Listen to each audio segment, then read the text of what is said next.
Hey everybody, hope you guys doing alright. So here I'm just putting the pieces together to give you guys the broad. So that's what the entire shape generally is gonna hopefully come out looking like. Again, that front end is gonna be a little bit too high up, although maybe that's the way it's supposed to be. I don't know, but in general, that's that's kind of what I like. But again, it's not for me; it's for somebody else. So it's also what they prefer too. But that's just what came out of me. But anyway, all right, moving on here. So this was what I shared with you guys yesterday, and it's the essentially looking at the ship from the back, and then you'd be looking through the back panel, and you'd see the insides of the back right here.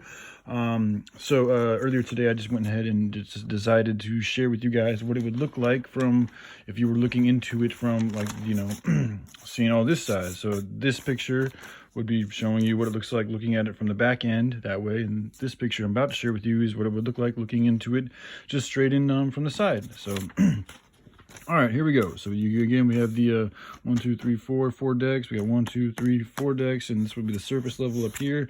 And again, this is just the middle majority section of the ship. The end and the tail, the tail and the head are not included with this particular diagram or picture. All right, so here we go. All right, I'll just start at the bottom here. So again, this would be where we would have the potentially detachable part of the ship that could be detached if something, got stuck or they were on a foot or got damaged or something like that. And along with that, you'd have the ballast tanks for helping it go down below. As far as the submersible is concerned, I think it's just a little too much for how large this ship is. And that's also just a very fantastic idea that should be tested on things that are of a much smaller size. So, I'm kind of like moving away from that, but it still is good to have the ballistic tanks as well as extra protection. And not to mention being able to filter out water and also being able to generate, like I also thought, well, if we're filtering out water right here, why not also have more turbines to generate more electricity for the ship too?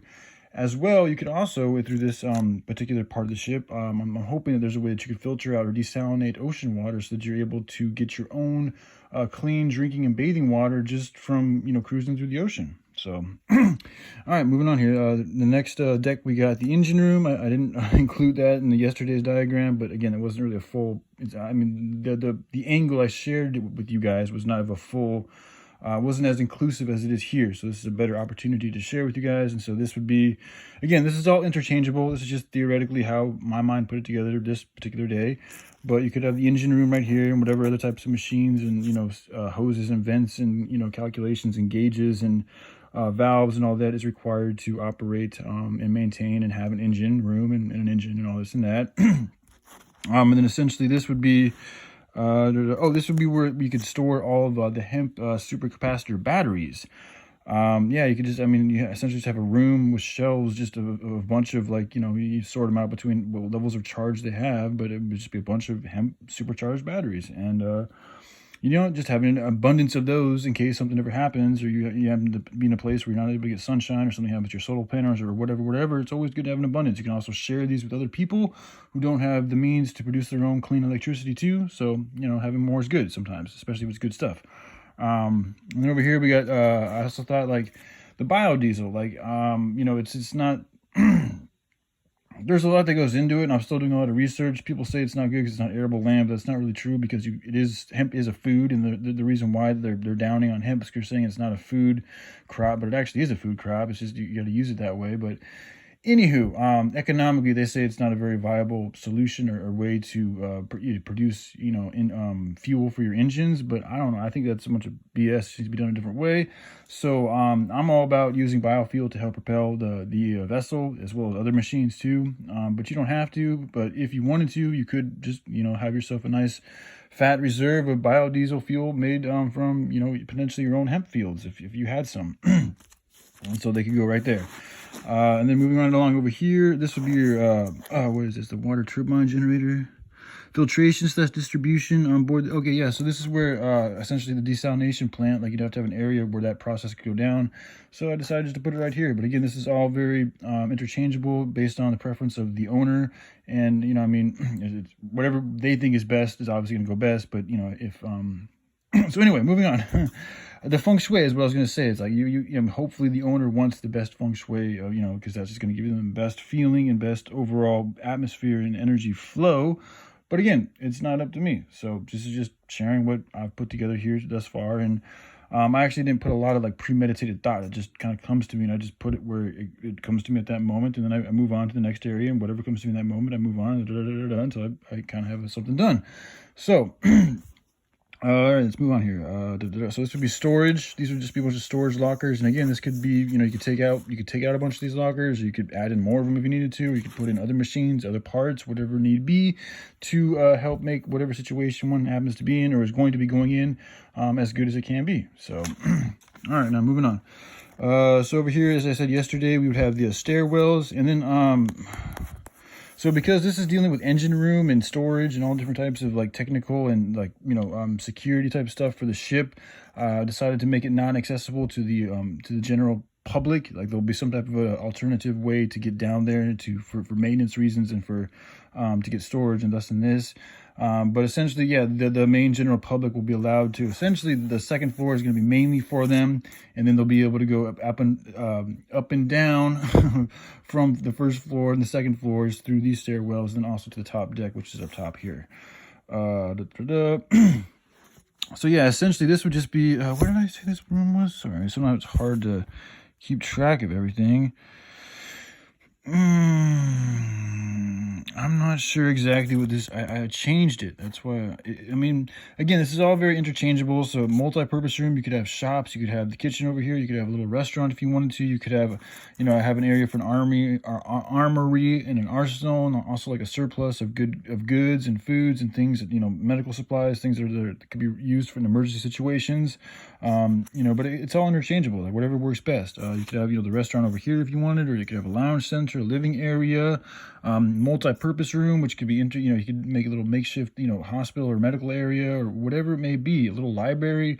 There's all different types of things that you could do. And that's another beautiful thing about having the storage department here, is that you could take out pieces in the ship and you could stow them away, and you could bring out other pieces of the ship to include into the room and change the room from like a game room into a study room, and by having the ability to interchange these pieces, you give each room the ability to do different things. So it just helps suit the overall greater flow of the moment and of the needs of the situation. So just something to think about. All right, so then, yeah, up here you'd have this is the water. Both of these would be the water specifically, and for vertical farm growing systems, the water that they use is treated or is integrated with nutrients to give it the nutrients that it would normally get from the soil. So this is not just normal water. This is very highly potent and concentrated water with specific nutrients and mineral levels for the specific plants that are going to be grown out of the vertical farm growing system.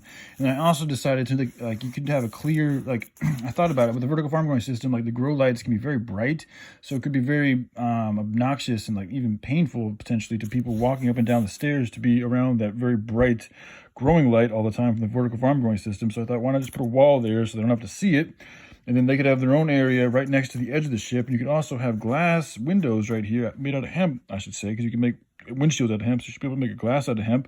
And they could also get natural light just from the straight up glass and being right next to the edge of the ship, as well as it also having an elevator system, so they could go up onto the surface of the ship and get fresh air and fresh sunlight.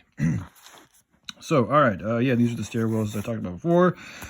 This is the top deck right here. The first deck is going to be for crew quarters, and then the very middle here would be, this is for Jennifer Aniston, so this would be if she wants her master suite to be. This is where, this particular time I decided to design it right here. And, you got whatever she wants inside of there, and then she'd have her own little elevator or stairway, however best, maybe a little bit of both, I don't know, going up to the surface of the ship. And then I also wanted to put the kitchen right below her master suite, so that, it being her boat and everything, if she just wanted to, she could have a little, like a kind of, some of these big houses, they what I call a dumbwaiter, where you can like lower down like a tray in the house that goes straight down to the bottom floor, the floor beneath you. And, somebody in the kitchen, you can ring a bell and they can literally fucking put your food on there, and, you can crank up your food so you don't have to leave your room. Essentially, it's the same idea. It's kind of luxurious, but whatever. If that was something she was interested in, it would also keep her from having to go down, or anybody from having to go down and get her food if she wasn't in the mood to engage with, the public, which is totally understandable with somebody for celebrity status. So that's there. And yeah, so it would just tie right into this elevator system, and then she could also use the elevator system to go up to the surface deck. And then, of course, that would be where the command center module is, but I didn't include that right there because this is just not that part of the diagram, or this is not that part of the blueprint will be coming up later. So, all right. Oh yeah, this is something kind of cool I want to share with you guys. These right here. Yesterday, how I said that I want to make each one of these decks taller than normal, just to allow for more room. And I also want to, I think having vaulted ceilings and more space is just good for overall feng shui, and that's what I like. So I think, that's the way I designed it. If people don't want it that way, they don't have to. But in doing so, you could give the possibility to have lifeboats literally like right underneath the deck of the ship. And in the event of an emergency, you could have a manual, or you could have an automatic, maybe even both systems that would, essentially open up a panel on the deck of the ship, and you could raise up the lifeboats, and then you'd have to have a way to maneuver them over to the edge of the ship to where you could crank them down into the water. But by doing this, you would save up deck space from having to top. A lot of times you see these lifeboats, and they're stacked on top of each other. They take up a lot of deck space, or they're hanged off the side, and it kind of looks precarious, or I don't know. But this way, they'd be nice and tucked in. They'd be safe. They'd be secure, and they'd be just right underneath the top deck. And if you had a way to do it automatically and manually, that would help guarantee that there's a way to get to them in the event of losing the automatic power. You want to make sure you have some type of manual way to crank up those boats to get them up and out so people can get into safety. And then you could have these, as well as also having the traditional lifeboats on the deck or on the side of the deck too. Again, that's just an idea that came to me as I was making this particular little diagram. So yeah, anything else off the top of my head? I don't know.